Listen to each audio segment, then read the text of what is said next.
Gde ste, brate? Ja sam Oca, imigrant, brate. I danas 2 live coachinga idu jako, brate. Hoću da vam izvučem jedno pozitivno iz negativnog i jedno negativno iz pozitivnog. Na primjeru jedne drevne pesme, narodne, stare. Pitaj Boga koliko vekova. Pa kaže... ali čekaj, pre nego što, brate, to... Moram da vam pokažem autoportret što sam nacrtao, brate. Zato što uopšte nisam prso s mozgom. Vidi, brate, čekaj, isti je, brate, stani. Vidi, brate, isti.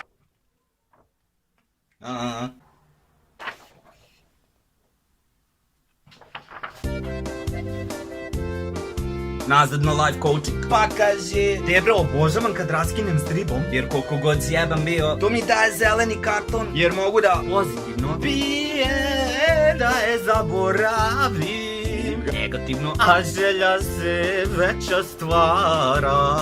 Mislim, veća želja za alkoholom, jer je adiktivan. Što više piješ, to ti se više pije. I onda, brate, problem je, džin, brate, problem je, brate, vinjak, brate, problem je, brate, tekila, brate. To je ono što su drevni Sloveni nazivali kurac sa 2 oštrice. Zato pazite gde hodate u životu, jer jebi ga. Samo sam to hteo da kažem.